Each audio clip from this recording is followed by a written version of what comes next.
Like most, if not all RPGs, Fire Emblem is a game of numbers. Throughout the generations, the characters that comprise your army come bearing values that determine their success in battle. The majority of these numerals are reflective of the class assigned to them, and for over 30 years, I felt Fire Emblem's stat distribution to be relatively consistent. Emphasis on the term relatively, for there have been several instances where you'd swear the devs threw their brains out the window.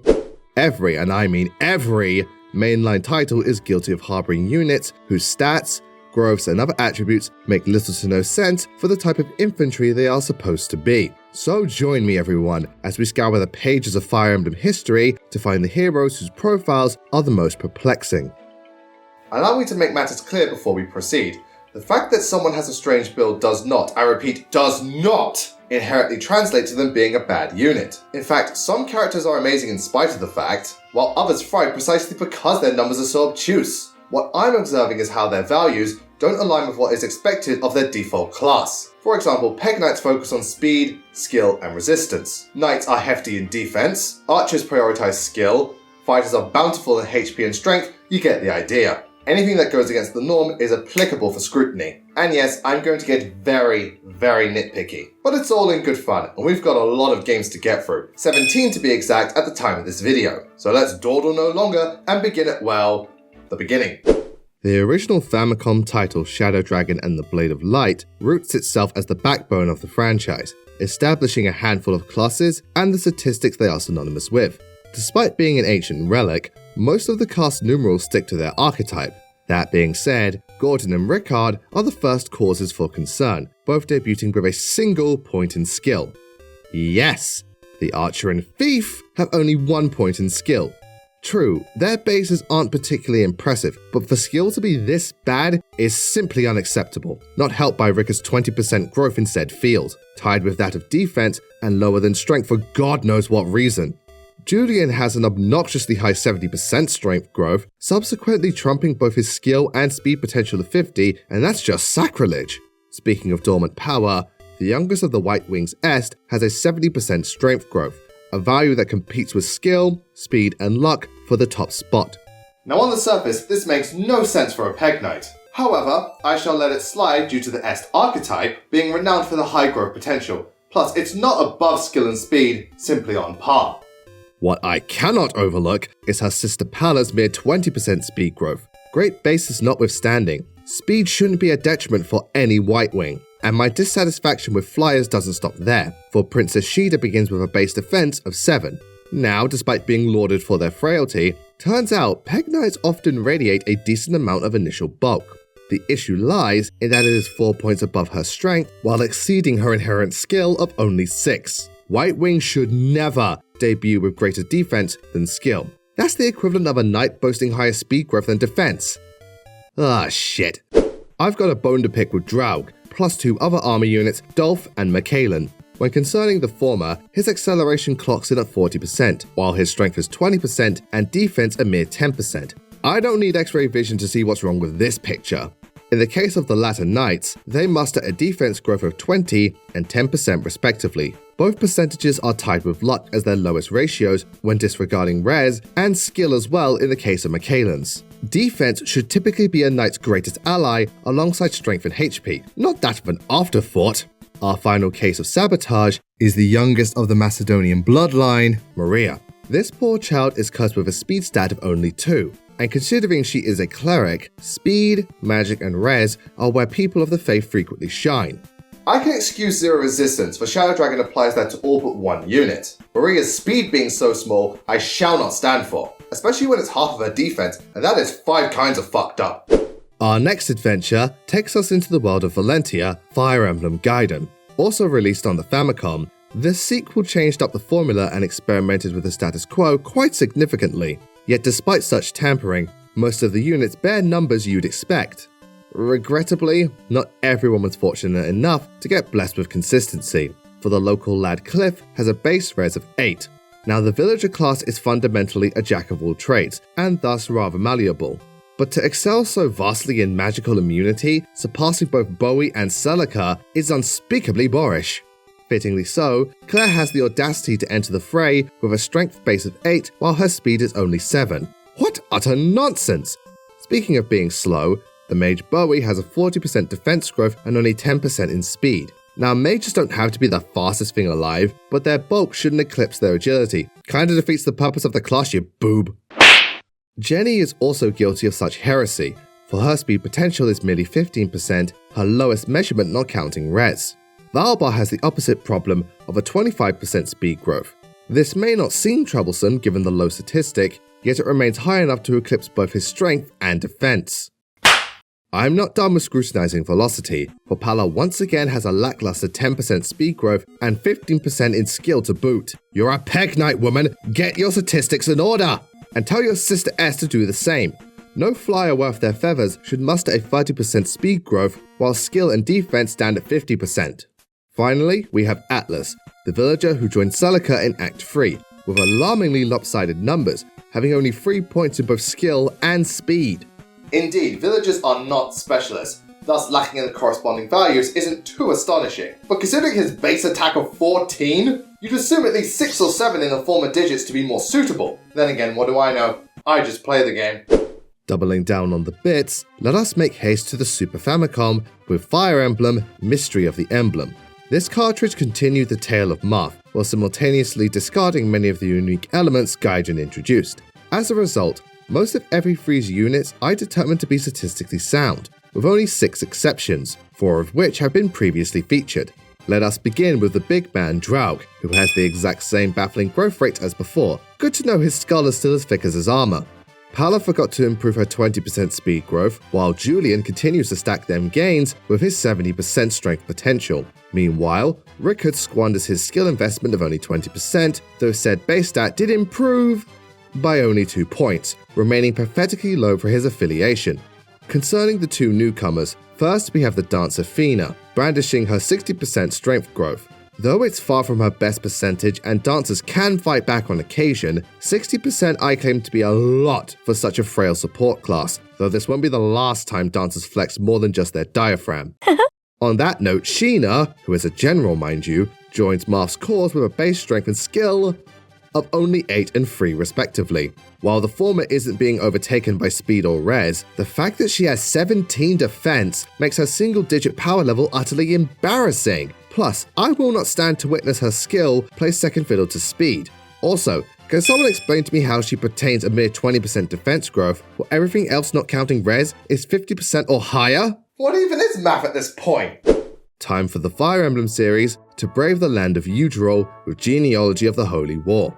FE4 is primarily known for its narrative, but the 4th entry is highly significant regarding gameplay innovations, introducing the likes of skills, the weapon triangle, inheritance, and an assembly line of other mechanics.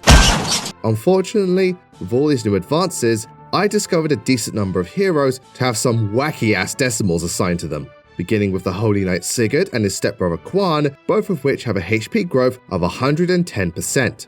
Now, I am personally of the belief that unless the game in question is extremely generous with growth rates, as is the case with Awakening, or the class in question is that of a specialist, no percentage should be in the triple digits. Since Sigurd and Quan are essentially paladins, having this much HP feels out of place to me. Also, yes, I am aware of the Holy Blood amplifiers, but I stand by my statement that this remains rather egregious. The thread connecting these 2 crusaders is Lady Ethelyn, who despite being of the Troubadour class has a 5% magic growth. Only 5?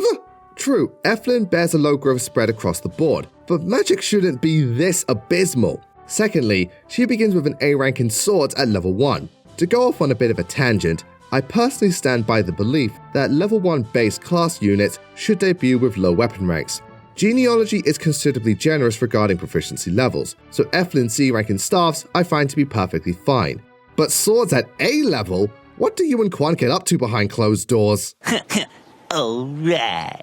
I've also got a bone, and/or boner, to pick with Ethelyn's stepsister, Deirdre, and her 10% speed growth. When observing her assets, I conclude that Deirdre's growth potential to be rather extreme regarding class attributes. So why is speed this bad? She's a priestess! Perhaps if she wasn't so slow, she could have avoided Manfroy. Quan's squire Finn, I determined to have a perfectly fine build. However, I must question his acquisition of the miracle skill. This ability is synonymous with support classes, allowing them to survive a lethal attack given their fragility. So what business does a cavalier have with such a safety net? While skills are the subject of discussion, to what end does Do require the use of Soul? The ability to restore HP equal to half of the damage dealt is great for any frontline fighter, but Do's a thief who can barely hit for shit. Jamk is further proof of questionable percentages, having a 10% skill growth. Yes, the marksman has a poor skill potential, and you wonder why Medin makes you irrelevant. Lady Lachesis also needs to evaluate her prospects, among other things, for she has a mere 5% magic growth. While I don't find this stipulation to be as abhorrent as Eflin's, being a healer with little room for magic affinity is embarrassing. The final two Gen 1 units take the form of Lewin and Julian, both of which simultaneously suffer from highly lopsided investments. They both pertain bountiful HP, while the former amasses incredible speed and the latter significant skill, with their remaining values being rather minute. Personally, I don't find extreme number variation to be innately problematic. However, like Deirdre, the wrong attributes are given the shaft. Lewin's magic should not be so fleeting, and Julian's speed ought to correspond with his skill. Before addressing the second generation, I first want to bring attention to 3 classes with abnormal stat caps, specifically High Priest having higher maximum skill than speed and res, Dancers garnishing greater total strength than skill, and finally Warriors boasting more capped speed than strength. Always was right, y'all deserve to die. Now, let us discuss the children of the Holy War, and this is where things start to get a bit messy. When concerning the majority of child units, their stats, growths, and other factors are altered depending on whom their parents are. Thus, they do not ascertain fixed numbers unless the primary parent in question wasn't married, and instead birthed a literal replacement unit, a cool if somewhat excessive attention to detail. Due to such peculiar circumstances, I will only be examining the child units that are either replacements or have fixed parents, for their base values don't change. With that said, Selef, the son of Sigurd, continues the trend of ludicrous hit points with a 140% HP growth. The boy's got girth and then some.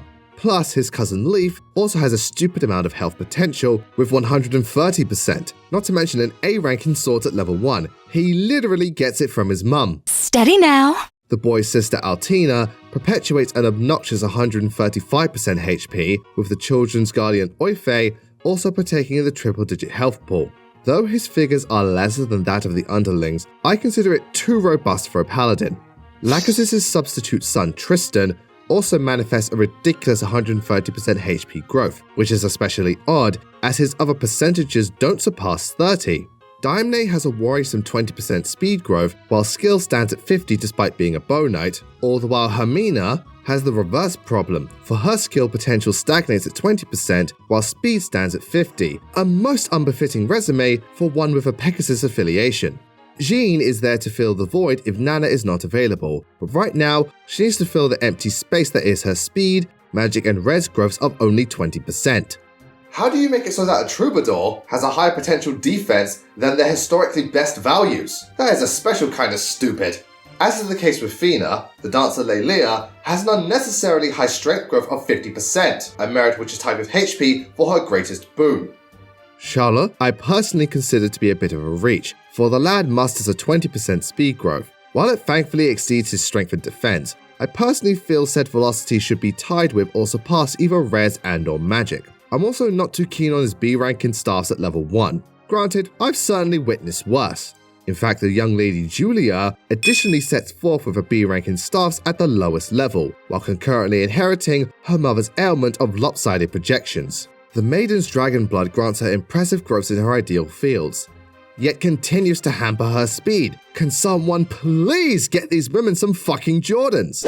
Ares, the son of Eldergan, persists in the irregular growth conundrum, for his HP and strength are astronomical, while the rest remain mid at best.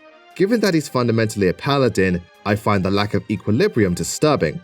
Finally, we have a unit who was present in both time periods, Shannon. Iris' nephew, much like Ares, has certain growths that are exceptional, while the rest are utterly humiliating. Since the boy grew to become a swordmaster, the fact that his speed is substantially lower than skill, and even lesser than defense, is completely ludicrous. In fact, I've had just about enough of such imperceptive data. I require something more traditional to cleanse my palate. Our final entry in the Super Famicom era, Fire Emblem Frasier 776 is notorious for being one of the most bizarre FE games regarding its various mechanics. Such absurdities have caused FE5 to garner a reputation for being jank as all hell. Yet, I was utterly surprised with how steadily units manifested builds that parallel their respective classes. Not everyone's numbers were so steadfast. After all, Finn's presence within this tale results in the Squire bearing the miracle skill once again, a factor I find most baffling given his preliminary power level, especially when compared to most of his comrades. Because that's a little redundant. Can you say redundant? It always also pertains to the miracle skill, and it too makes little sense to reside within him, given his well-balanced numbers and access to the soul ability. Chances are he'll never have need of it, and Ronan certainly doesn't require a 55% magic growth. Now to be fair, in the context of Frasier, magic simultaneously counts as res, so this can be beneficial for defensive purposes. However, not to the point of becoming his highest percentage. Nana's magic growth, on the contrary, is a measly 10%, while Gulla's, the hero, has a 45% magic growth. Even if you were to argue that this is purely for res tanking, the fact that it exceeds his strength is all kinds of wrong. In my opinion, it's almost as wrong as Xavier, having a 45 and 50% in magic and speed respectively, while defense trails behind at 15%. This would be fine with a dude a mage, but he's a general. Thus everything surrounding his circumstances just screams no! Dalston is also an armor unit with a painfully low defense growth of only 20%, less than that of speed. Fortunately, his strength is on point, which cannot be said for Marty, for this brute bears the curse of a measly 50% in strength, which for a fighter is just insulting, plus starting with a base skill and speed of 0. That's right, 0. Nothing. Nada. Nul point. Not even the worst FE units of all time have stats as bad as fucking 0! Speaking of which, Lara the Thief has but a single point in skill, with nothing to her name regarding defense and strength. The Priest Sleuth I believe to have read the wrong passage in his Bible studies, for he debuts with a pitiful speed of only 4 and for some reason has a ridiculous skill growth of 75%. While it's expected of mages to have elevated skill, priests and clerics typically don't care for it, nor does Sarah seem to care for her well-being, as despite starting at level 7, she only has 14 points in HP. Holy shit, that is all kinds of wrong! Truly, clerics are designed to be frail, but how can one amass the same base HP as Tina and Lara, who are level 1 and 2 respectively, this late into the game? It's almost like she wants to die! Our final miscreant I determined to be a questionable one, for Shannon is supposed to be a joke character of sorts, hence the pathetic bases. Growths on the other hand I observed to be either 50 or 5% barring movement. For the most part, they follow the typical Swordmaster archetype, except for his 5% skill growth. What, you couldn't have given him 5% luck instead? Alright, time for a soft reset. Say goodbye to those TV screens, this series is going portable. After series creator Kaga left the franchise, Nintendo essentially did a soft reboot with Fire Emblem The Binding Blade.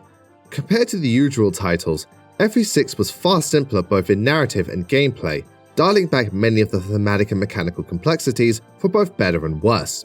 Due to this notion of playing it safe, you'd assume the units that compromise Roy's army to bear numbers typical of their respective designations. Well, it's not exactly the case. Though not nearly as heinous as FE4, Binding Blade I felt to be by far the most absurd of the GBA titles when it comes to out-of-place decimals. Before getting into the specifics, I feel the need to highlight an issue that plagued all of the 32-bit entries regarding the Constitution stat. For those unaware, Constitution reflects the robust nature of a unit's physique, and their ability to wield heavier weapons and rescue allies without any speed penalties. Bulkier units like Armor Knights, Fighters, and Mounted Infantry usually have the highest con in the army. Yet, female units specifically were repeatedly granted low quantities of Constitution. In some cases that's fine, such as the Lena having 4 con due to being a mage plus she's so small. Alternatively, Milady and Gwendolyn, despite their genders, have considerable stature concurrent of their class line. But in the case of Clarine, Cecilia, Sue, and these 2 Peg Knights, what the fuck happened? How does a Troubadour, Nomad, and Flyer have the same build as Chad, the barely in his teens pipsqueak? Shanna gets it even worse, her con is only 4, the same as Lou and Lalina. Indeed, Peg Knights are certainly petite, But you're seriously telling me that this little dude and a Skyfire are equally as robust? Get the fuck out of here! Finally, Lady Cecilia, a Valkyrie mind you, has less con than both Dorothy and Walt. Fuck off, game! Anyway, shall we address some more traditionally tainted statistics, starting with Boars having a 40% speed growth and a C rank in Lancers. A knight whose speed potential eclipses that of strength and defense speaks for itself, and though in the case of FE4, I was fine with level 1 base class units starting at a C grade, given most are only around for 5 chapters, I don't hold the same viewpoint for other titles, especially not the GBA era. In my opinion, Boars should begin at D rank. This knight being retained to Lady Lalina makes a lot of sense when considering her C rank in tomes at level 1, yet another audacious advantage. Even her teacher, General Cecilia, isn't free from such absurdities, for how on earth does this woman boast an A rank in tomes while staff is stuck at C? Bearing in mind, FE6 grants access to the Valkyrie class via Troubadour promotion. I feel these two grades should be exchanged, along with her skill and res growth. Regarding Holy Women, why on God's green earth do Ellen and Corrine only have a base magic stat of 1 and 2 respectively? That's pathetic, not helped by Ellen's miserable 20% speed growth, while Clarine's magic and skill investment are clearly misplaced. I must further question Saul's skill cap of 26 exceeding his maximum magic and speed of 25. Speaking of skill issues, Chad the Thief has equal base skill and strength at 3 points, with matching growth potentials of 50%. One of these things is not like the other, and Kath also has a puzzling set of numbers when it comes to hard mode bonuses, for her HP, skill, speed, and luck increased by 4, res by 2, while strength and defense got nothing. Look, I agree that the latter values are of little use to a bandit, but not a single stat increase? She really isn't worth the effort. What's more of a migraine to contemplate is how Gonzalez on the B route, despite being 6 levels higher and having identical stats, somehow dropped his weapon rank from C to D grade. This makes about as much sense as himself, Geese and Garrett all having 24 res caps, somehow surpassing their max defense. Math clearly isn't your strong suit, big fella, and the same applies to my beloved Gwendolyn. For your 30% defense growth and build that better suits a mercenary has long been brought into question. I guess Ogier already called dibs. Secondly, how do you have a 26 res cap, a max value higher than your strength and skill? You're an army unit, woman! Next to speed, res should be your lowest attribute. I must also wonder how the level 1 shaman Sophia managed to start with a C rank in tomes. Granted, she needs all the help she can get, but it does raise an eyebrow or two. What most certainly requires an inquiry is how on earth Echidna starts with a B rank in axes at level 1, while Sword is only at C grade. The hero class is the result of mercenary promotion, an affiliation which begins sword-locked. Were she to debut at a higher level, then I could accept the superior axe rank. Yet against all logic, she somehow managed to have it surpass swords upon her enrollment. Way to go, knucklehead! Finally, we have the defining case of number fuckery, Corel. Yeah, you all saw this one coming. Corel is a prominent meme within the community due to having the most absurd growth rates this side of a ROM hack. Every percentage is over 100, yet he has but a single level to gain, making his insane potential ultimately pointless when played traditionally, but nonetheless hilarious to observe. The next entry in the Fire Emblem series marked the franchise's foray into international markets with Fire Emblem Blazing Sword. This was both a prequel to Binding Blade and gave the Western Hemisphere their first taste of Nintendo tactical prowess, assuming you hadn't played Advance Wars. To ensure new players understood the game's fundamentals, FE7 is considerably streamlined much like its predecessor, with some minor but highly unique tweaks to the formula, resulting in a larger quantity of soldiers with numbers that befit their occupation. Sadly, not all errors were corrected, as once again the ladies get fucked over by the lack of constitution. This time in the form of all 3 Peg Knights, Priscilla and Isadora. For whatever reason, Florina and Priscilla are just as hefty as both Ninian and Sarah, Fiora and Farina are of equal build to Urk, and Isadora, the Paladin, I repeat, Paladin, has the exact same con as Lucius. Fucking Lucius? I don't know what to believe anymore, particularly because I don't buy that Sarah would start with only 2 points in magic, which is especially bad if he didn't play Lin mode. It's also a crime that Lucius has a miserable 24 speed cap, a maximum numeral that should have been swapped with his skill. Regarding dexterity, why does Matthew only have a base stat of 4? As is with Chad, his strength is of equal value to skill, and for a thief that's all sorts of wrong. About as wrong as well as having an identical 35% growth in defense and res. I stand by the notion that knights should never have these two traits see eye to eye. Now let's turn our attention to several axe-wielding allies, starting with Hector and Marcus, who have a C and B rank in axes respectively upon their enrollment. Truthfully, I'm willing to give Hector the benefit of the doubt due to Lord bias. Marcus on the other hand has no excuse. Horseback units in FE7 only gain axes upon promotion, starting at E grade. I could possibly live with an initial C rank and D would be fine, but fucking B? That's simply too much. Just as much as Dart having a 60% speed growth. Pirates aren't exactly slow, that's for certain, but for his speed potential to be this high is all kinds of crazy, just like how Hawkeye has a 35% res growth, making it his third highest value. I wasn't aware being a beefcake let you tank magic too, which doesn't explain Lady Louise and her preliminary resistance of 12, the exact same potency as her base strength and is on par with Farina's res. Yes, somehow the sniper has the magical dexterity of a White Wing. I'm starting to see why Pent was so smitten. You sure are friendly, aren't you? Now that I've brought mention to Farina, she offered her services with the peculiar promise of an A rank in Lances. Once again, I am being rather capricious. As while I'm against level 1 base classes starting with high weapon ranks, I furthermore do not believe that any base class unit should debut with A rank proficiency, regardless of level. At most, a B rank should suffice, for weapon levels commonly increase their grade upon promotion anyway. 12 seems to be a magic number in FE7, as the Enigma Renal also joins the fray with only 12 points in magic. Barring luck, this is his lowest stat, which for a bishop is utter sacrilege. However, I do understand why his numbers are this way when taking the context of his backstory into account. Thus, I shall pardon this priest. Our final set of oddities are the twins Ninian and Nils, both of which have a base strength and skill of 0. While the lack of strength doesn't matter since they can't fight back selectively, 0 skill for a dancer is baffling, and it's no wonder they keep getting kidnapped. They have a serious case of skill issue. Thankfully, skill is the last thing one requires to brave the final game of the GBA era. Before heading back to home consoles and gaining an extra dimension, Fire Emblem told one more tale on the 32-bit handheld with Fire Emblem The Sacred Stones. FE8 continued to be respectively straightforward, but did revisit certain concepts that made Gaiden unique, along with bringing back skills and adding multiple class promotions. Sweet Naga Almighty, I love you! Despite such advancements, of the 3 GBA titles, Sacred Stones I discovered to host the least amount of questionable fixed figures. Tragically, that didn't stop the women of Magval from being cursed with microscopic constitution, with said ailment affecting the Free Flyers and Princess La Rochelle.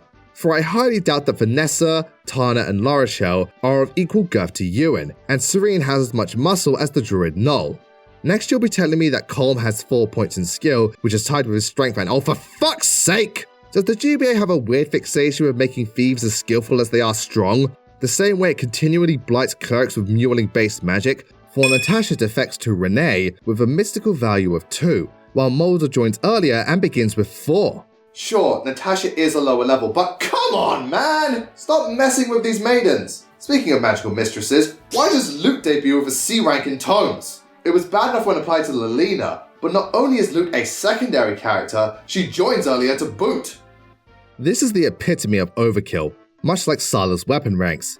If we assume that Sala began as a mage since his tome proficiency is the highest, his light and staff grade should be set to D level. If you had to bump them up to C, fair enough, but for a light to bask in the B rank is against the rules, just like Garrick's speed potential being as low as 30%. Sure, the mercenary class is fundamentally balanced, but they historically favour speed over defense. What I find to be even stranger is Mer having a whopping 150% defense growth. Due to the limited nature of the class, I am not against Monarchings having percentages that exceed 100, but for the most part, their favoured potential veers towards HP, making such magnanimous defense difficult to wrap my head around. Nothing, however, is as bizarre as La Rochelle's movement of only 6.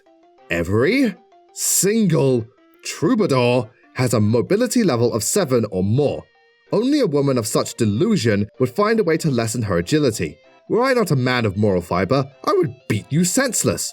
Lucky for you, I've got to wrap up this segment by addressing the fact that the following classes have what I protest to be nonsensical stat caps. The ones in question being male Great Knights having higher res than skill, male Mage Knights whose magic and skill cap should be swapped, and finally male Bishops who have a measly 24 speed cap just like in FE7. Good to know Sacred Stones is equal opportunity gender fuckery. As video games made their transition into 3D, Fire Emblem followed suit in 2005 with Path of Radiance for the GameCube. Like FE4, Path of Radiance is well known for its exceptional writing, and being more mechanically rich than the GBA outings. While I don't perceive this entry to be nearly as intricate as the usual games, FE9 did do a significant amount to advance the Fire Emblem formula. Barring the original mystery of the emblem, I discovered that despite such an ambitious venture, Ike's humble beginnings led to the least number of units with nonsensical numbers. Least, however, does not equal 0, as we're here to outline the comrade who clearly signed up for the wrong designation. Reese especially needs to question his station given his base speed of only 5, the exact same as Gatry the Knight. I'm glad Tellius granted healers a magic stat worth a damn, but please don't subsidize their speed as compensation. The same case applies to Ileana, who lumbers along with a 30% speed growth. Granted, it's not her lowest percentage, but for a mage whose better values are in the 50s, I'd assume her to be faster. Then again, what do I know? This is the same game that gave Khalil a 40% defense growth, a percentage that trumps resistance. Not to mention the audacity of having her brandish knives instead of staffs. I could write a Bible as to why this was a stupid-ass decision. And though it is true that Bastion also favours knives, I can stomach such a proposal since this thespian ushers forth a respectable amount of strength. The discrepancy between muscle and mind also applies to the two Tellius swordswomen, Mia and Lucia. The former having an abnormal 30% magic growth, a higher investment than both her defense and res, while the latter begins with a base magic of 12. This does make Lucia rather potent with the Sonic and Rune Sword, but I find it confusing for a Swordmaster to have substantial arcane prowess. I shall concede that Lucia's station is far less perplexing than Joffrey's and his 9 points in resistance. Being a paladin, you'd expect all of Joffrey's stats to be evenly distributed. I can forgive the lackluster magic, but his absence of mystical immunity is highly unorthodox. In hindsight, Alincia's retainers having such garish numbers isn't too unexpected, for Her Highness boasts an obscene 80% magic growth. It is true that the Princess class doesn't bear any prerequisite expectations, however, her station is primarily that of a Pegasus Knight. Thus, it doesn't surprise me that Ashnar didn't take her seriously when Alincia's magic growth is almost double that of her speed and skill. The Mad King furthermore gave little thought to the dragon Ina, so how can you keep a straight face when a red dragon has a measly 35% strength growth? Sure, it ultimately doesn't matter given her basis, but it's nonetheless baffling. Almost as puzzling as the fact that she comes equipped with the miracle skill, because Lord knows dragons require such a vital safety net. While we're discussing pointless abilities, can someone explain why Shonan has Provoke? Sure, the dude's an arsehole who could goad the likes of Lian into throwing hands, but to my knowledge, snipers prefer to stay behind their allies and pick off enemies, not broadcast to the world that they're looking for a 1v1. I'm better than you! Our final oddity to be featured is Nephany, not because of her stats and growth, they're otherwise fine. Rather, it concerns her weapon rank. Or lack thereof. How in the flying fuck did the devs approve of this? A level 7 soldier with an E rank in lances? E rank? Are you for real? This isn't like mages whose ranks fluctuate depending on the magic type they prefer, or Mist and Rolf who start at level 1. Nephany is lance locked with some levels under her belt. She should be at D rank minimum. Fucking hell, Brom's more proficient. Your accent is the last thing you need to worry about, Sugar Plum. I'm gonna lay you out! Time for Ike and his employees to jump ship into a new system with Fire Emblem Radiant Dawn. Holy shit! I'm not going to beat around the bush here, people. This game's number distribution is beyond ludicrous. Any Fire Emblem player worth their salt knows how broken Radiant Dawn is, and when conducting research for this production, man did it show! While this game isn't the worst when it comes to problematic profiles, it's pretty fucking bad, and contributes to why this game is such a subjectively beautiful mess. So let's not waste any time and begin with the Dawn Brigade, specifically the Silver-Haired Maiden and her appalling 35% speed growth and 33 speed cap. Micaiah's class may be unique, but it's clearly a mix of mage and cleric, so for her speed potential to be this low, while magic and res are 80 and 90%, it's no wonder you can't go 3 feet without Soph's help. Concerning her max numbers, please bear with me as I go off on a tangent, ladies and gentlemen. Stat caps have been part of Fire Emblem since the beginning, but they were never worth obsessing over since reaching the highest thresholds was rarely a requirement to defeat higher level enemies and bosses. That is not the case in Radiant Dawn, as due to the nature of third tier promotions and the bountiful amounts of experience, achieving maximum stats is all but guaranteed. Thus, the lower the cap, the worse off your units will be in the Goddess Tower. I feel the majority of the army have perfectly acceptable final numbers. Magic units, however, got fucked over so bad it could make Griffith blush.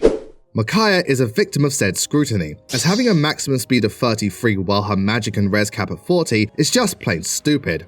I might as well add Laura, Ileana, Tormod, Khalil, Soren, Reese, Sarnaki and Peleus to the pile, all of which suffer from terrible max speed, Reese and Ileana being the worst victims at only 30 points. I was going to throw Bastion into the mix, but since he starts at level 10 with 24 points in speed, the best outcome would be a 34 speed cap, provided RNG was in your favour. Therefore, a maximum of 32 does not bode ill for this charlatan. Unfortunately, caps weren't the only instances where spellcasters got dealt a dirty hand, for Laura joins with a base speed of 5, Ileana has a 45% strength growth while speed remains at 30, Tormod has a 55% strength growth and yet is somehow skinnier than Soph, Soren's speed potential is only 35%, a far cry from his higher values, Reese shares Soren's minuscule speed investment with an atrocious established worth of only 14. The Empress Sarnaki musters the same stagnant speed potential, yet bolsters higher strength for reasons Ashira couldn't begin to explain. Finally, Oliver, despite all that tissue, has an outstanding base strength of 22, with a 55% strength growth while his res is merely 20%. Don't let the folds fool you, this man is stacked. I should also point out that for a Saint, he has a low starting speed, but there's an easy explanation as to why. He's fat! Let us refocus our attention to the Dawn Brigade, for both Leonardo and Nolan have unnecessarily high resistance growths of 55% and 40% respectively. Neither class is known for their ability to shrug off magic, so to witness such potential eclipse Leonardo's strength and speed, plus Nolan's defense is a little jarring. Luckily, Aaron's got more than enough girth to go around, for his defense growth is an enormous 70%. The soldier class I deliberate to be statistically stable, so having good defense is not an abnormality. However, when dissecting his numbers, it's clear that Aaron was meant to be an armor knight.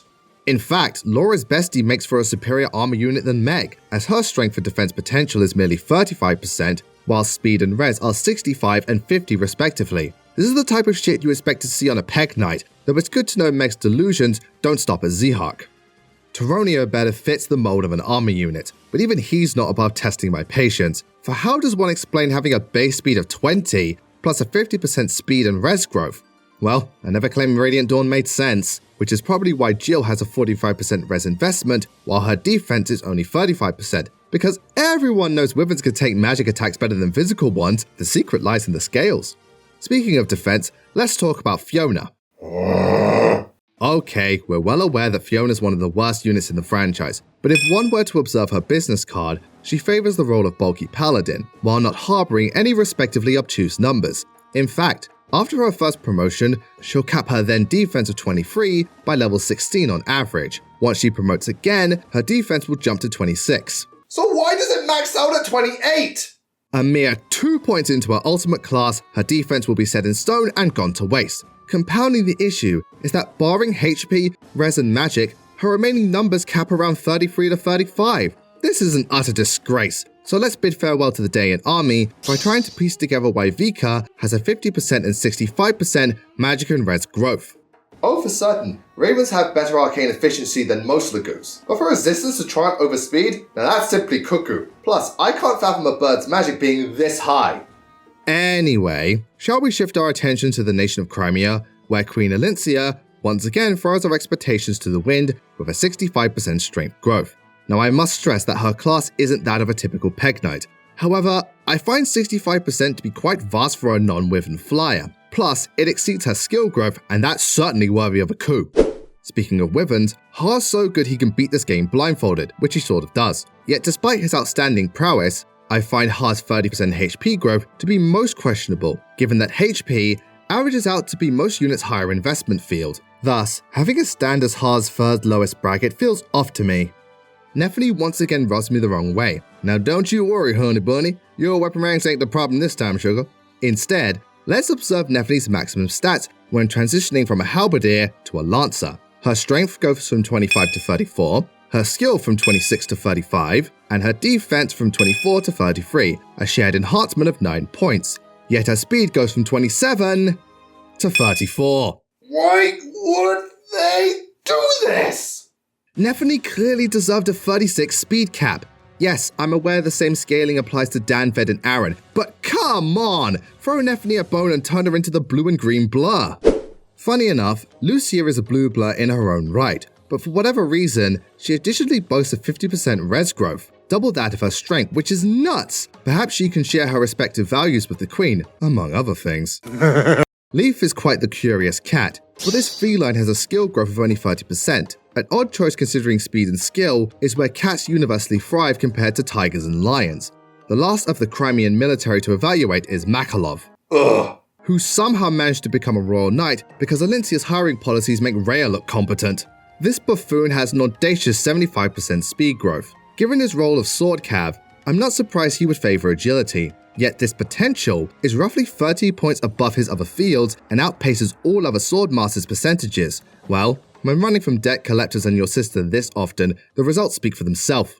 Time to enlist the help of the Grail mercenaries, though when glossing over some of their stats, I wish to reconsider the terms of the contract. For Titania strangely debuts with only 36 points in HP. I was never expecting her to amass the utmost vitality, given that Boyd, Ike, and Gatry exist. But when Oscar and Sean could take more of a beating while she simultaneously starts at level 16, it's all kinds of messed up. What's also off base is Oscar's defense cap of 30. Like Fiona, Oscar's maximum bulk gets cut short at a mere increase of 5 points, while strength and skill go up by 10 and speed by 8. I sympathise with the desire to balance the cavalry after FE9, but this isn't how you Fire Emblem. Shinon still has that bloody provoke skill. Fortunately, he can fight back at both short and long ranges thanks to the crossbow. Plus, his pupil Rolf decided to pull in Alincia with a whopping 75% strength growth, the highest of all the Grail mercenaries and utterly astronomical for a sniper. Gatry has been branded a skirt chaser, and that's not hyperbole, for this lumbering hunk of meat and metal has a 60% speed growth, tied with both strength and defense because goddammit, that tree isn't going to shag itself. The final batch of units to discuss are all Lagoos, but we've got one more baffling Bjork in the form of Sigrun, leader of the Apostle Holy Guard and a pristine Falcon Knight with a 25% speed growth. Moving on. The Hawks Uki and Janov, great as they may be, have some attributes that scream bird brain, such as the former's 30% magic growth while skill is merely 25%, while the latter has an equally mundane speed potential. This next point is ultimately moot, but I figured I'd bring mention to Tibon's 10% skill growth and 20% in speed, despite being the king of the Hawks. I'd be more perplexed, but my mind's clouded at the thought of grinding meat on those abs. Need something? The Lion King Shadow Githaka somehow manifests a 50% speed growth, his best one in fact, despite lions being traditionally the slowest of the cat family. And wouldn't you know it, Ina's back for yet another scolding, because she won't give up that miracle skill. Though under the current circumstances, a more tangible argument can be made for its acquisition. What cannot be debated is her magic and res growths of 50%, while strength and defense are 20 and 15% respectively. Even a blind man could see what's wrong with this picture. I know Nasir is your grandfather, but honey, try as you might, you're not a white dragon. Recasting won't exist for at least another year. See what I did there? Once the Telia saga was concluded, Fire Emblem made its way back to the handheld market with a remake of the original Shadow Dragon. This title added various quality of life updates to the original NES title, plus new features like reclassing. Unfortunately, while in the process of updating the series' point of origin, more units than originally fell to the wayside regarding algebraic expectations. As for those who still haven't figured out how numbers work, Draug, despite getting an extra 20 points in his defense growth, still has speed outclassed both bulk and power. Gordon shares the same strength and defense potential as Draug, and in the context of being an archer, that's a negative 5 points. Pala got an extra 5% in her speed growth, which spoilers doesn't solve the issue. Ricard doubled his base skill to the illustrious number of 2, and finally, Dolph has an equal speed and strength growth of 30%, a factor that I believe should never apply to an armor unit. When addressing the new batch of buffoons, there's an unsightly trend of exempting many casters from a decent amount of magic. For Reese, Lena, Maria, Lind, and Elise all have a mere 2 points upon entry, and for some reason, Bishops have a higher maximum skill than both speed and magic. Reese and Lena both share a shameful 20% speed growth, while the former's magic is just as minimal, and the latter boasts a minor improvement at 25%. Maria also has pathetically low growth potential in speed and magic, plus only 3 points in the former's stat from the get-go.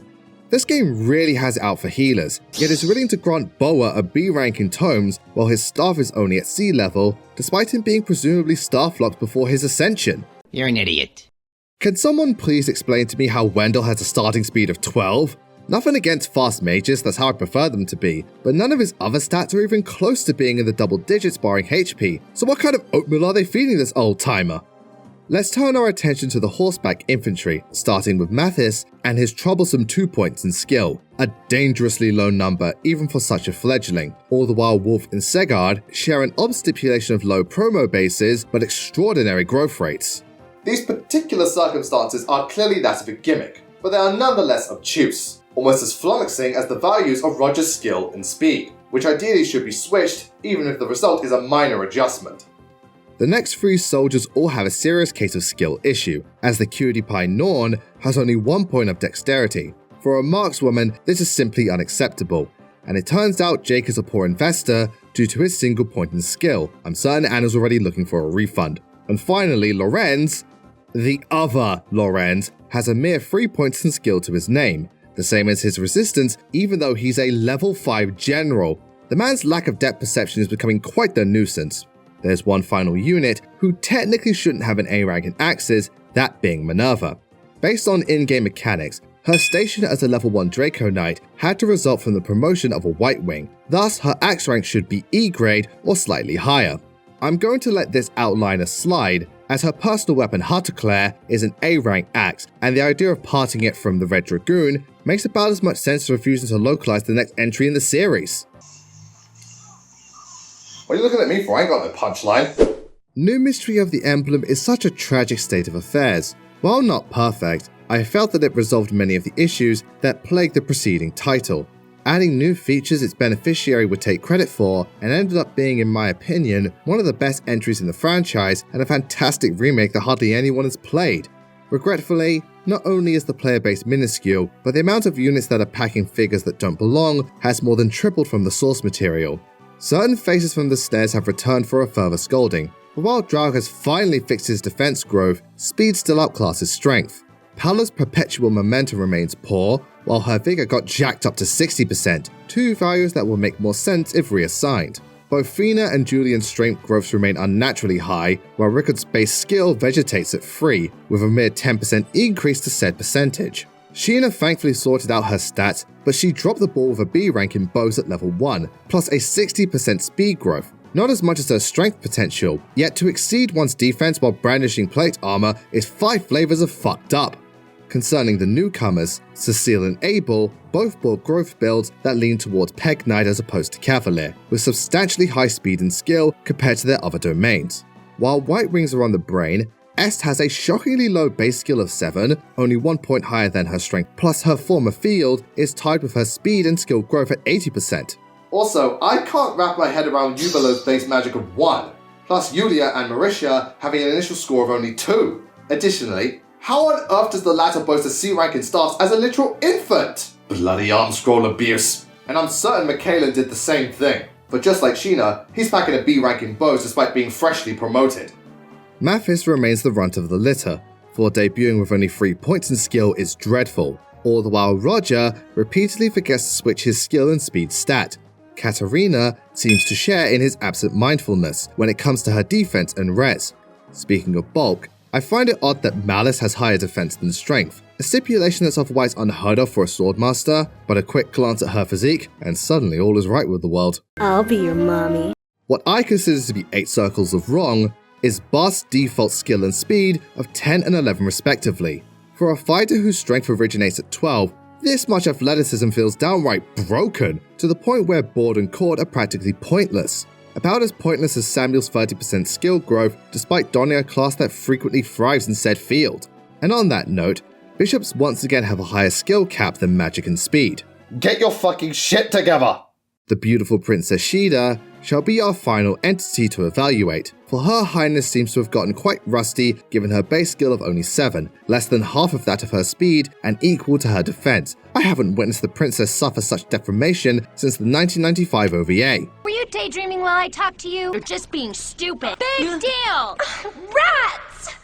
Well, I don't know about you, but I think we've covered more than enough of the Archanean continent. Time to jump ship into a brand new story and a brand new world. What's next on the docket? Oh. In Fire Emblem's darkest hour, Intelligent Systems attempted a final gambit on the 3DS with Fire Emblem Awakening, breathing new life into the franchise both visually and mechanically that went on to be a smash hit, plus many players' gateway into the Fire Emblem universe.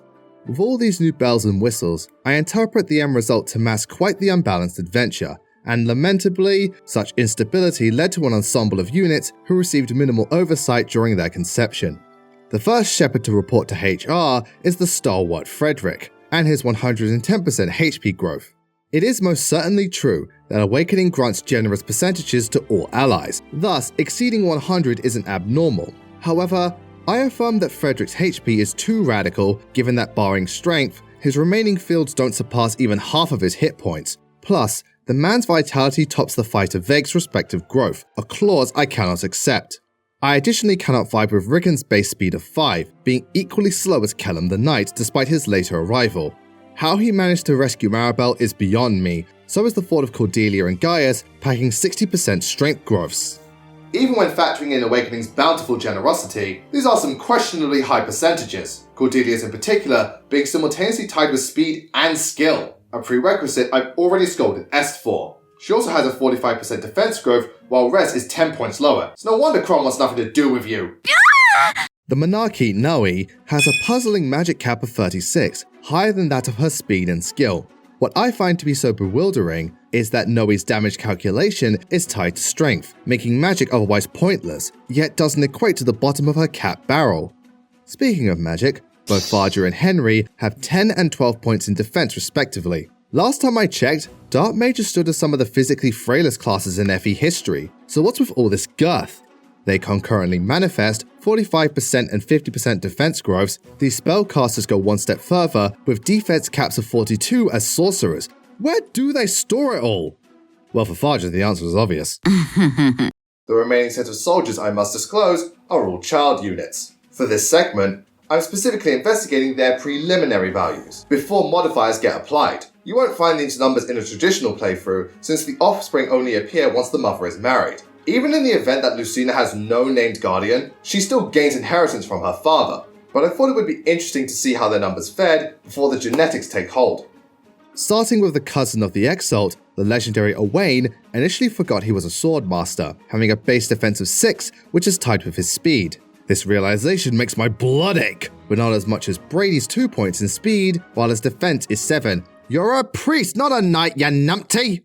Speaking of knights, Kiel's initial defense is only 3. 5 if you include her class skill, and she's got a 45% speed growth. Curse you, Draug! You keep tainting the armor infantry.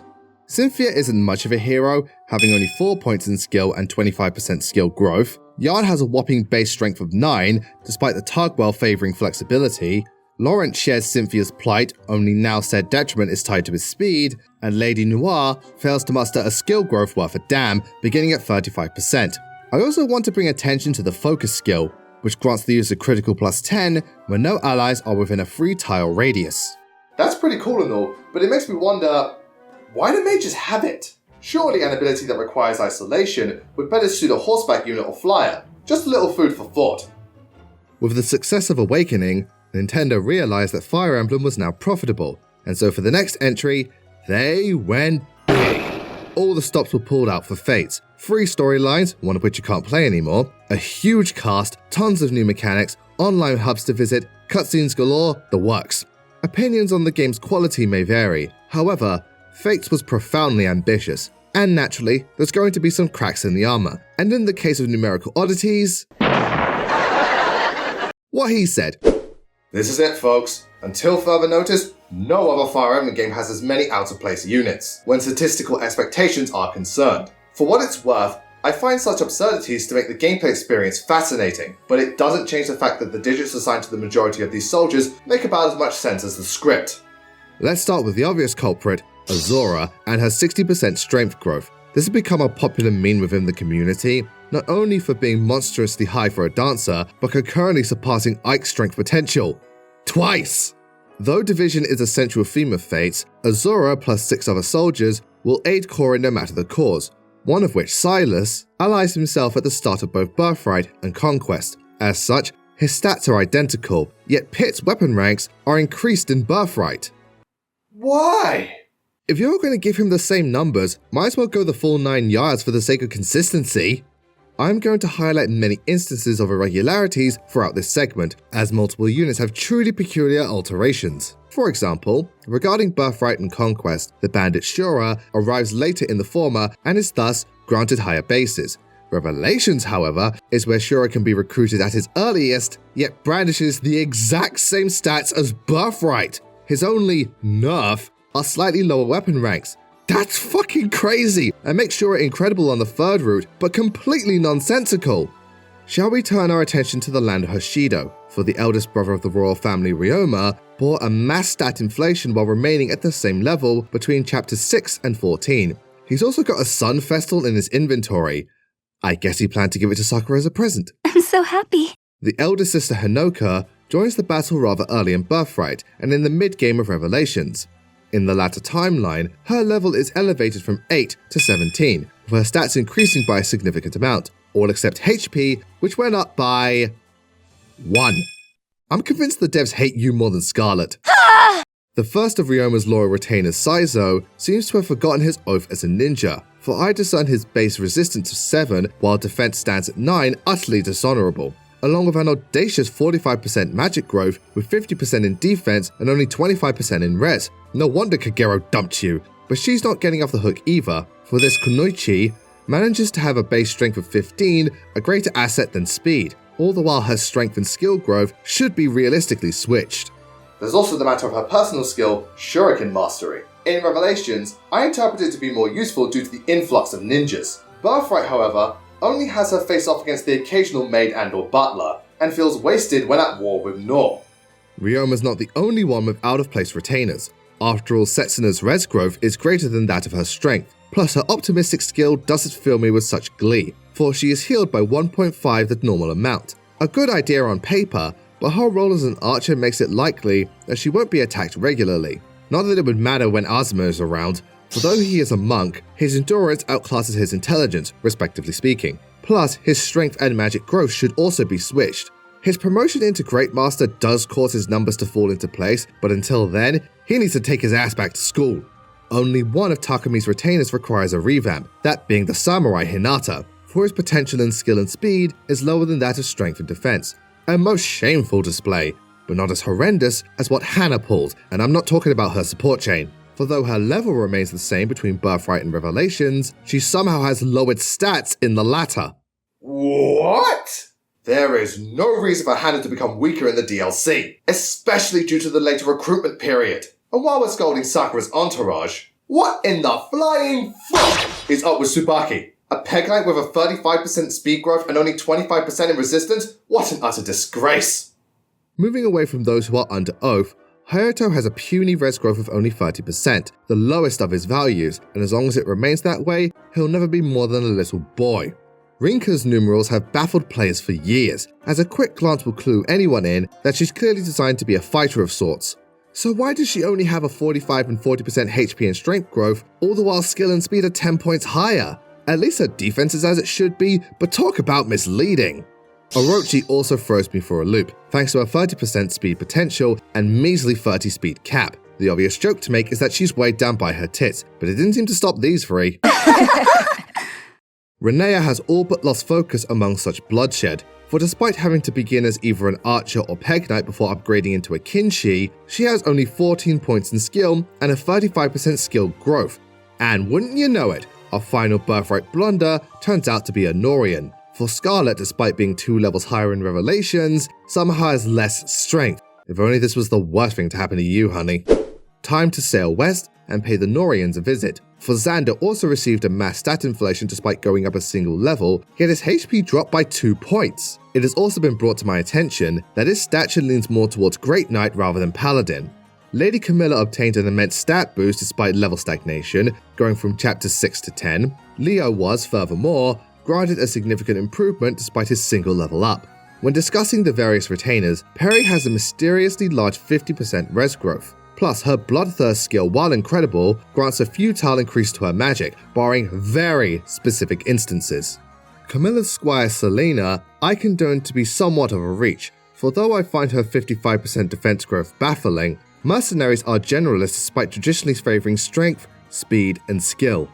Odin, however, is the perfect definition of a nonsensical unit, what with his 45% strength and defense growth, values that match his speed and surpass his res despite being a mage, not to mention a shameful 28 speed cap as a sorcerer. This is why everyone reclasses you into a samurai. Don't think for a second you get off scot-free, Niles. Care to explain why you have such a pathetically low strength cap of 24 and 26, as an adventurer and bone knight respectively? Honestly, it's a miracle Leo puts up with you two, though in the case of Elise, it's easy to see why she chose Effie and Arthur to be her retainers, oddities be damned. For the former has a speed growth on par with her defense at 55%, while the latter's skill potential lands at 70%, on par with his HP and surpassing his strength. Talk about both lucky and ironic. Flora was thankfully spared her gruesome fate in 2 of the 3 pathways, yet still managed to get screwed over. When heading into Valor, despite gaining 2 levels and higher stats, her Shuriken rank dropped from B to C. Once again, this isn't how you Fire Emblem! The remaining Norian soldier to scold hails from Izumo, for the Archduke Aizana clearly doesn't wish to mess up his hair, given his base speed of 18 is dangerously low for such a level and class. God forbid he gets any split ends. Let us converse about the child unit, who, like previously, I shall only outline their initial figures before inheritance kicks in. While ultimately fleeting, I find it nonetheless amusing to analyze.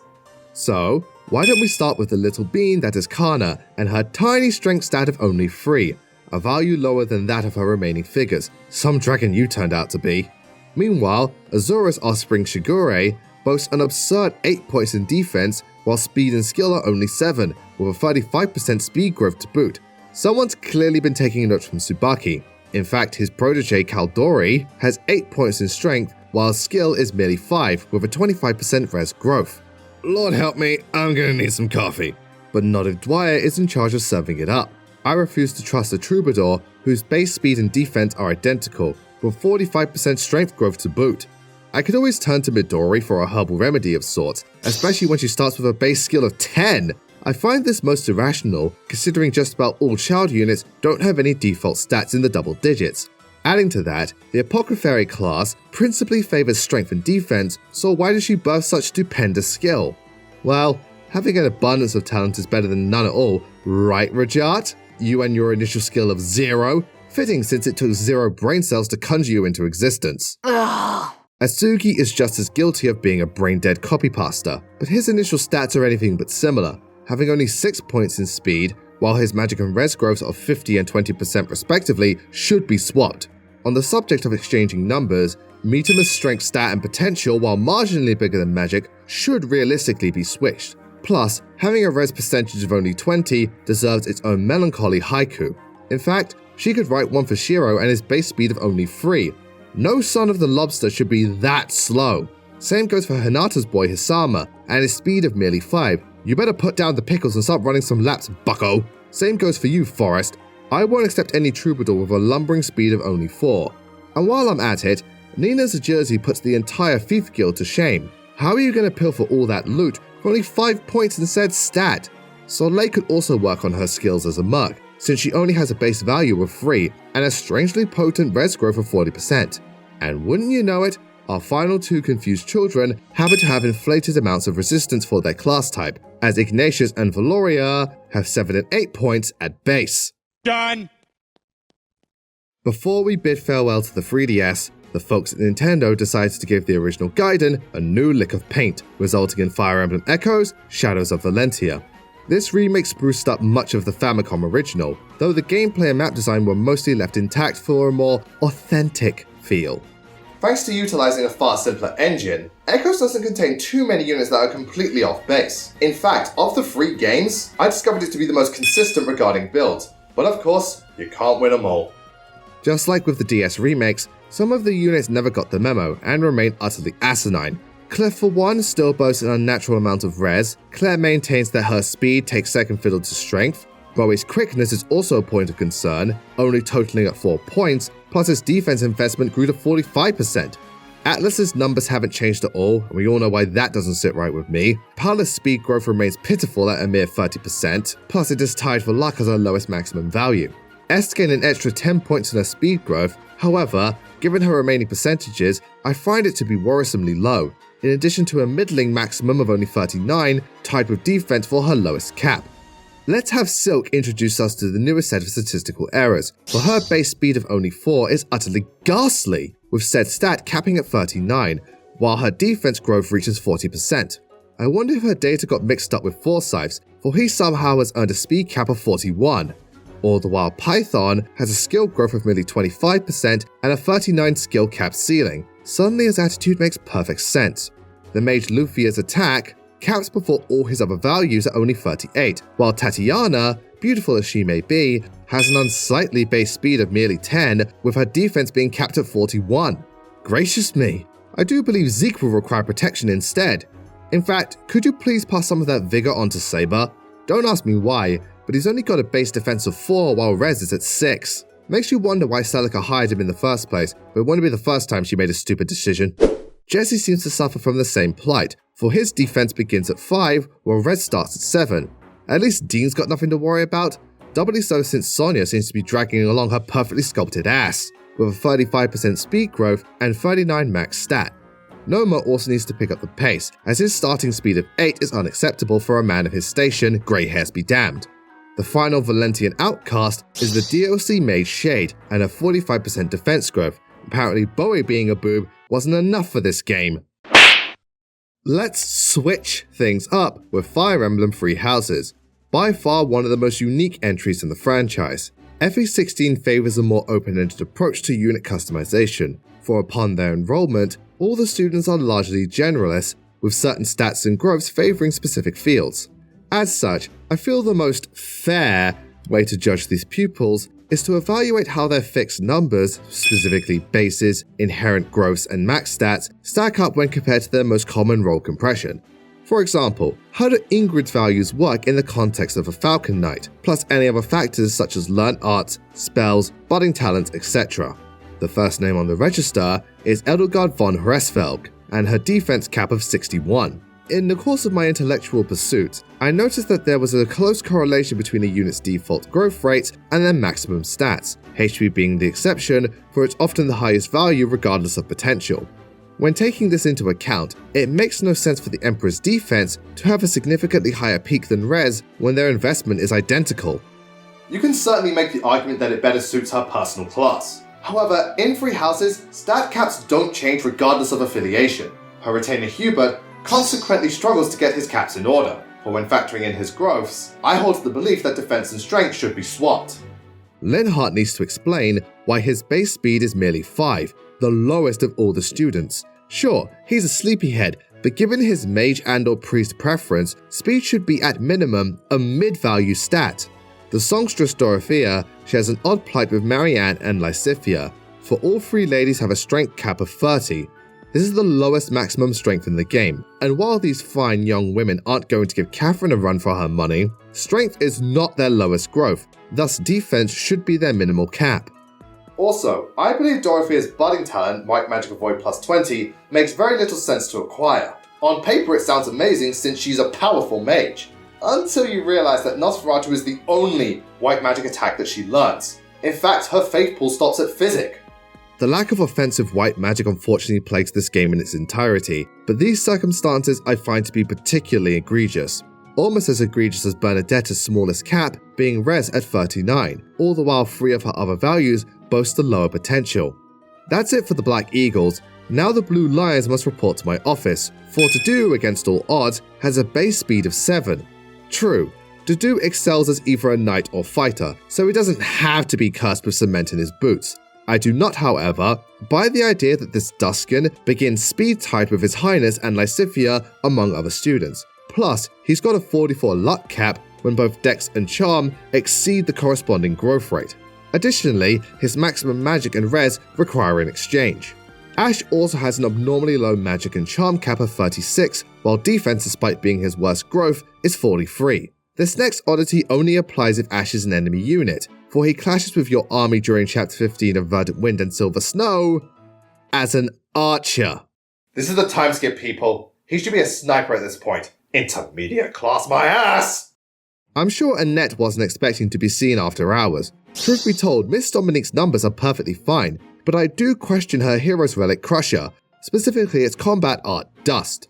Its purpose is to plague the enemy with a defense reduction, assuming they somehow manage to survive the attack. I can see how this would be useful against monster enemies when it's a group effort to take them down, but Crusher deals magic damage, so in a 1v1 scenario, even Mercy would struggle to make sense of the decreased defense. Speaking of which, Miss Martreat has an unfortunately low strength cap despite said growth being tied with defense. Plus, am I the only one who determines her hero's relic to be predominantly pointless on her person? The Raphael gem grants the user immunity to crits, bonus class damage, and with the Crest of Lamine, both the Aegis and Purvice skill. These are great boons, but for a support unit like Mercedes, who's unlikely to be attacked or even finalized as a mounted class, I believe Jiritsu would make better use of said relic, not that he needs it. Ingrid is the last of the Blue Lions that requires a lecture, specifically regarding her 51 defense cap, being tied with strength and surpassing magic even though they bear greater percentages. The Golden Deer are up next, and of course something about Lorenz would be out of place, and I'm not just talking about his foot for a face. For the heir of House Gloucester has a defense and charm cap of 55 and 46 respectively, attributes that make no sense when factoring in his concurrent growth rate and should be switched for the sake of consistency. Raphael also fails to grasp uniformity, for his res cap exceeds magic despite being his lowest potential. Plus, charm is somehow a higher maximum than dex and luck, both of which boast greater investments. Looks like his bestie Ignat is also having trouble with stat caps, for his magic stops at 42, while defense and charm cease at a higher total, despite being lesser in the growth department. I've already reproached Marianne and Lysithea, so all that's left is Hilda of House Goneril, for her magic and res caps should be swapped given their corresponding growth rates. We may have appraised the three houses, but the rest of the faculty shall be admitted for an assessment. Oh, how ironic that Sefef requires a reprimand, for Chi-Hol's maximum defense and luck clearly got mixed up among all the records. Perhaps Flame can explain why Sefef's bloodline can't seem to math, for Saint Cepheline debuts with a speed stat of only 9 at level 11. For a caster that also favours the Pekite affiliation, this is utterly inexcusable, just like having a luck cap of 46 despite it being your lowest growth rate. Professor Hanneman is similarly speed screwed, regrettably manifesting an initial stat of 9.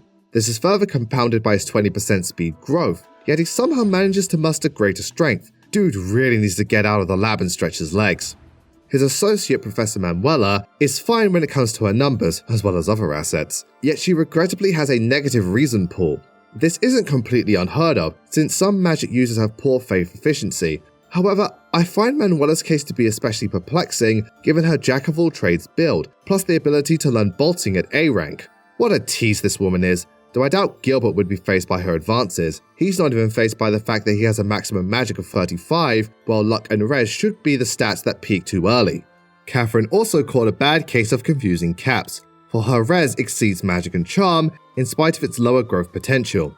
Here's an interesting bit of trivia. Shamia's personal skill is the exact same as Perry's Bloodthirst, and that unfortunately includes the almost pointless magic boost. For what it's worth, it does boast greater application given how class alignment works. Plus, Shamir does have a surprisingly solid spell selection, but it's still pretty niche given her primary role. The final member of staff can only be used in Crimson Flower, for though Jiritsu is beyond busted, he somehow ushers forth a very low amount of base dexterity, along with abnormally high res and charm caps considering his growths. He further boasts a C+ rank in Brawling, which is utterly pointless unless reclassed, plus, without the Raphael gem, the Crest of Lamine has no place in his bloodstream. For what are the chances that he will need to conserve faith magic? He's far too busy ripping Frodlan to pieces. Jiritsu's inclusion marked the beginning of an assortment of bonus content the game received, the next of which came in the form of Anna. A unit everyone wanted but nobody uses, she's so painfully average.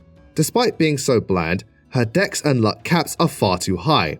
As you can see, speed and charm are her best growths, yet the previously mentioned attributes are 10 points above her maximum velocity. Clearly, she paid off the devs for some extra figures, and for a little extra cash, players are granted access to Cindered Shadows and the House of the Ashen Wolves. Of the 4 Abyss Dwellers, Constance and Happy are the only ones whose information I find inconceivable, for the head of House Nouvelle has completely out of whack caps. Her strength should not be lower than defense and luck, while dex and charm surpassing speed is utterly heinous. In the curious case of Happy, I always felt her budding talent was kind of pointless. Exhaustive Strike is far too situational, even if Happy is physically stronger than most mages. Lightning Axe I interpret to have made much more sense. Plus her defense cap is too high at 42, while her strength cap is too low at 41. Damn, she really can't catch a break. We're finally at the home stretch, ladies and gentlemen. Until further notice, Fire Emblem Engage is the latest game in the franchise and marked the series' 30th anniversary. To celebrate the occasion, they went all out on callbacks and references in the form of emblem rings. These little doodads allowed units to call forth heroes from the past and grant them the power to save the future. Outside of said accessories, Engage did a lot to spruce up the gameplay formula. In the process of doing so, most of the units were designed in a way that I felt made perfect sense for their profession. And thank fuck I don't have to deal with another Radiant Dawn situation. That's not to say everyone's resume was sound, for when observing Clan's figures, you start to wonder how he got hired in the first place. After all, what mage has a 35 magic and strength growth? You expect those numbers on a monk like Fram or Jean, not a pure spellcaster. While on the subject of unexpected numbers, care to explain why Citrine's speed growth is merely 30%, while magic and res are 65? She might be rich, but I wouldn't trust in her ability to make investments if her growths are anything to go by. Boucheron is just as deceitful, benching a strength growth of only 40%. Impeccable physique notwithstanding, in what universe does a fighter have a greater speed and skill potential than his strength? It's enough to make a grown man cry, not helped by the fair maiden Chloe having a higher magic growth than strength. Minute as it may be, it would ease one's conscience to swap the two values around, even if she gains staff utility upon promotion. Lapis is a lady with many insecurities, though I'm surprised her 45% res growth wasn't one of them, especially when factoring in how it outclasses her strength potential. Who knew handling bears led to arcane immunity? Not that she'll need it when going up against Hortensia and her base magic of 12. You have nearly twice as much res as magic. What the fuck is this shit? And what's up with your mere 35% magic growth, while speed and res are at 60 and 80% respectively? You know, I'm starting to think that Ivy was glad to get away from you. For now, let's further add fuel to this dumpster fire of data. For those who purchase the DLC, can gain access to 2 new faces plus the inverse of the 4 hounds. Griss's counterpart Gregory has numbers even the original would find too painful to suffer through. For what spellcaster has a base skill and speed of only 13, while magic and res stand at 25? Plus, his growths in the former stats are both 25%, the lowest of all his percentages. You know it's a sad day when a magician would rather flex his muscles than his mind. Almost as sad as when a thief has just as much bulk as speed, such as the case of Zelkov with a 50% defense growth that ties with his speed potential. And finally, I've saved the best for last. Absolutely nothing in Engage comes close to being as baffling as the most infamous unit in all of Lethos. Anna. Since this series had achieved a significant milestone, she decided to set up shop as a fighter. Apparently they were in short supply. An odd choice given her history as a playable unit, but as long as her numbers add up, it's not a problem. Turns out we have a problem. Said plight manifests itself in the form of her strength growth of 35%, which is tied with res, while her magic stands at 50%. There is so much wrong with this picture, I'm certain Miyamoto reacted accordingly. Yes, if recast into a mage, Anna is pretty damn good, but why make her initial build so awful? Even if you switch the two values around, Anna would still garner more speed and skill than strength, a mistake Boucheron already made. I must reiterate, this isn't how you Fire Emblem! Now sit in the corner and think about what you've done! Well, that was quite the adventure for our Fire Emblem history, but thank you all so much for watching until the end. I hope you all enjoyed the video. Please let me know what you thought in the comments, and are there any units that I missed that you feel have absurd numbers given their class line and deserve a mention? Given how many soldiers this series perpetuates, God knows I missed a few oddities. Please be sure to give this video a like, as well as follow me on Twitter, Discord and Twitch, where I tend to stream daily. And don't forget to support my Patreon so we can keep these videos going and make them to a higher standard every time. And on that note, I'd like to say the biggest thank you to all my patrons who helped make all these videos possible.